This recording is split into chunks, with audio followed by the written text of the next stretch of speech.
Assalamualaikum warahmatullahi wabarakatuh. Berjumpa kembali dengan saya di channel Dunia Pangan ID. Terima kasih Anda sudah menyaksikan video-video saya. Pada pembahasan kali ini saya akan membahas mengenai peptida. Peptida merupakan unsur penting di dalam penyusunan protein. Satuan terkecil dari protein adalah asam amino. Jadi asam amino bergabung dengan asam amino yang lain membentuk peptida. Ikatan yang terbentuk antara asam amino dengan asam amino yang lain disebut sebagai ikatan peptida. Jadi video ini saya akan membahas secara komprehensif bagaimana ikatan peptida dibentuk.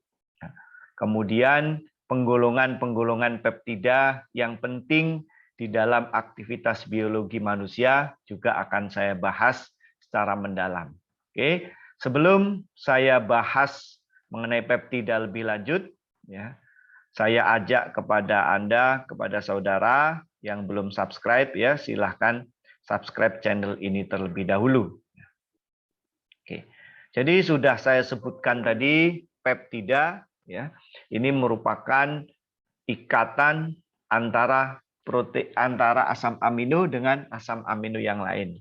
Di video saya yang lain saya sudah membahas mengenai penggolongan asam amino, kemudian bagaimana asam amino membentuk karakter-karakter protein, itu juga disebabkan karena karakter dari asam amino itu. Kemudian asam amino akan bergabung dengan asam amino yang lain yang kemudian disebut dengan istilah peptida atau peptide, merupakan gabungan dua asam amino atau lebih, yang dihubungkan dengan ikatan kovalen. Ikatan kovalen inilah yang disebut dengan ikatan peptida. Jadi ikatan antara asam amino dengan asam amino yang lain ini melalui ikatan kovalen. Jadi ikatan kovalen ini merupakan salah satu ikatan yang paling kuat di dalam ikatan kimia. Sehingga protein ini akan memiliki struktur utama atau rantai utama dalam bentuk ikatan kovalen, artinya akan membentuk ikatan yang relatif kuat dibanding dengan ikatan-ikatan yang lain. Jadi apabila ada tiga asam amino, tiga asam amino bergabung menjadi satu, maka akan disebut dengan istilah tripeptida. Apabila yang bergabung ada 4 asam amino, maka akan disebut dengan tetrapeptida. Dan apabila 5, maka akan disebut dengan pentapeptida. Jadi peptidanya ada 5 yang bergabung menjadi satu satuan yang disebut dengan pentapeptida. Nah, apabila yang bergabung di dalam peptida ini jumlahnya banyak, maka akan disebut dengan polipeptida. Polipeptida inilah yang kemudian disebut dengan protein. Nah, protein ada yang protein sederhana dan ada yang protein kompleks. Untuk protein kompleks ini satuan peptidanya bisa sampai ribuan, sampai ribuan. Jadi jumlahnya akan sangat banyak dalam satu protein. Nah, ikatan peptida merupakan ikatan kovalen antara gugus karboksil dengan gugus amin pada asam amino yang lain atau pada asam amino yang berbeda. Jadi sekali lagi ikatan peptida ini merupakan ikatan kovalen yang terbentuk pada gugus karboksil dari asam amino dengan N pada asam amino yang lain. Jadi sekali lagi bagaimana ikatan peptida ini terbentuk. Jadi interaksi ini atau ikatan kovalen ini terbentuk pada ini gugus karboksil yaitu atom C yang kemudian berikatan dengan N pada gugus amin dari asam amino yang lain. Jadi ini merupakan contoh dipeptida di mana ini merupakan satu asam amino pertama, yang ini asam amino yang kedua. Jadi ikatan peptida ini terbentuk sekali lagi merupakan ikatan kovalen pada atom C dari asam amino pertama yang berikatan dengan N pada asam amino yang lain. Nah, inilah yang disebut dengan ikatan peptida.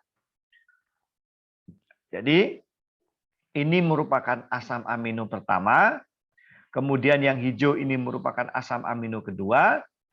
Dari masing-masing asam amino ini punya gugus amin, ini gugus amin 1, ini gugus amin 2, Kemudian asam amino ini juga memiliki gugus karboksil 1, kemudian ini gugus karboksil 2.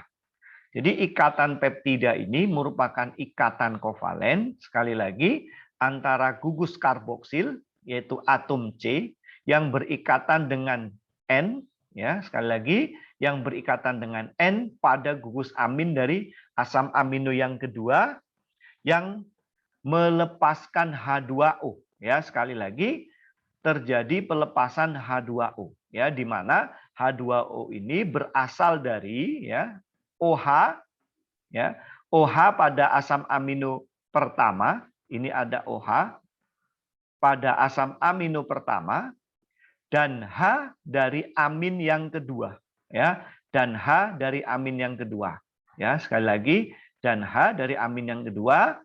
Jadi dari OH dan H inilah akan terbentuk H2O, sehingga reaksi ini disebut reaksi dehidrasi, ya, merupakan reaksi dehidrasi.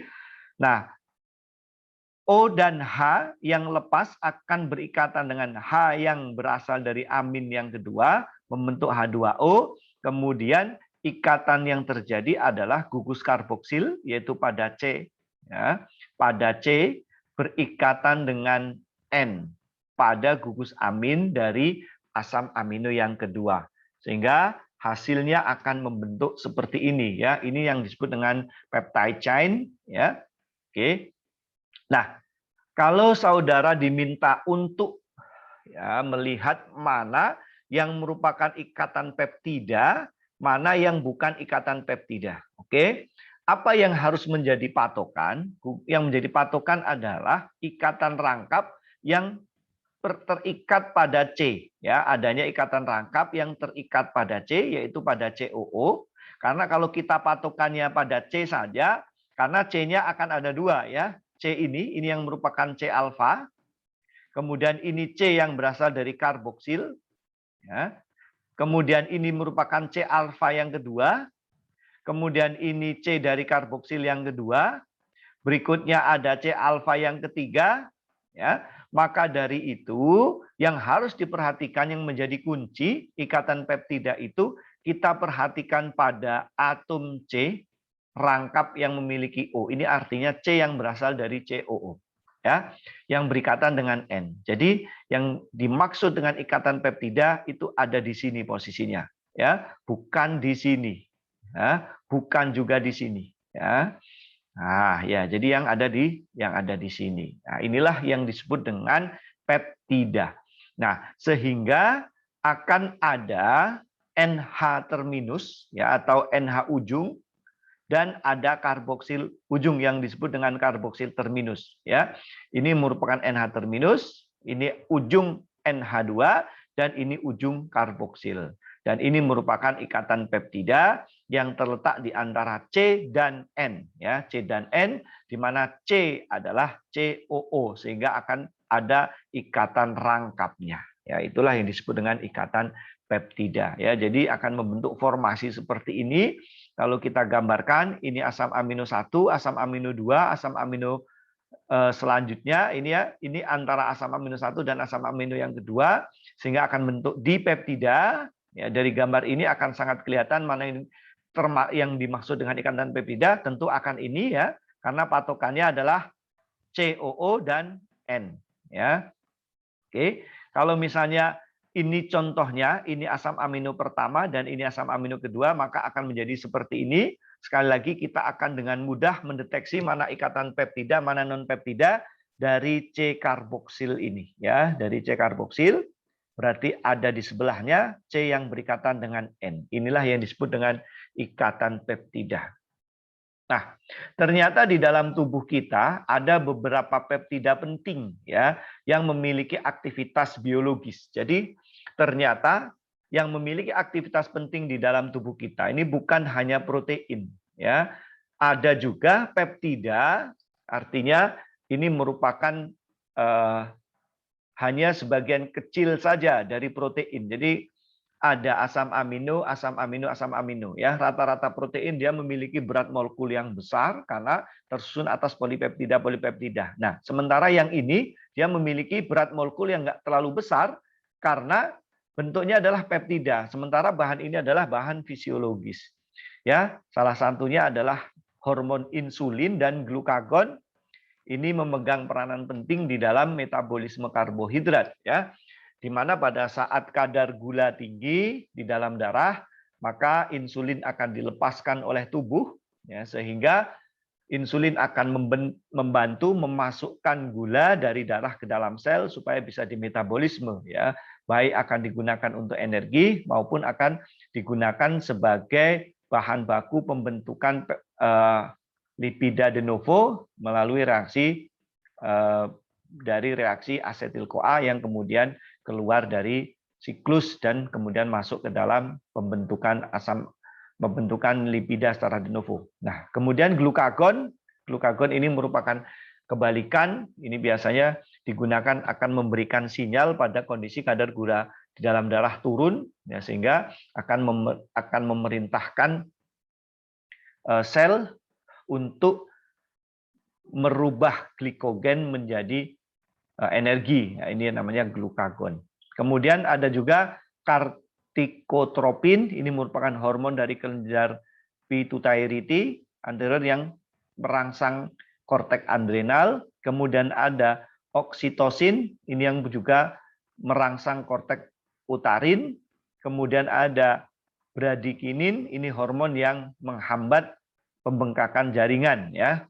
Nah, itulah beberapa hormon penting yang ternyata merupakan peptida. Ini contoh dari bagaimana kerja insulin dan kerja glukagon, ya, yang berfungsi untuk menyeimbangkan kadar gula darah supaya tidak terjadi lonjakan-lonjakan, ya, karena kadar gula dalam darah harus dipertahankan pada 110 mg per desiliter, sementara batas bawahnya adalah 70 mg per desiliter. Nah, jadi untuk mempertahankan agar kondisinya adalah kondisi yang stabil pada kadar 70 dan 100 mg per desiliter, yang berperan di dalam stabilitas kadar gula darah itu dua hormon tadi, ya, yaitu hormon glukagon dan hormon insulin yang memiliki peranan penting. Nah, jadi itulah pembahasan singkat kita mengenai peptida dan ikatan peptida yang membentuk asam amino, ya. Jadi asam amino yang bergabung dengan asam amino yang lain yang kemudian akan bentuk peptida. Nah, peptida ini terjadi karena adanya ikatan kovalen, ya. Ikatan kovalen ini adalah ikatan antara karboksil pada satu asam amino yang berikatan dengan N pada gugus amin dari asam amino berikutnya. Dan ini sekali lagi merupakan ikatan kovalen yang memberikan ikatan yang sangat kuat. Inilah ikatan peptida yang akan menjadi kerangka dasar dari protein. Ya. Kemudian saya juga sudah membahas penggolongan peptida. Ada peptida, dipeptida, kemudian ada tripeptida, ada pentapeptida, dan seterusnya sampai kemudian menjadi polipeptida. Nah, polipeptida inilah yang kemudian kita sebut sebagai protein yang kemudian memiliki berat molekul yang tinggi, ya, karena bisa mencapai ratusan bahkan ribuan asam amino dalam satu strukturnya. Oke, demikianlah pembahasan mengenai peptida dan ikatan peptida. Saya akhiri. Assalamualaikum warahmatullahi wabarakatuh.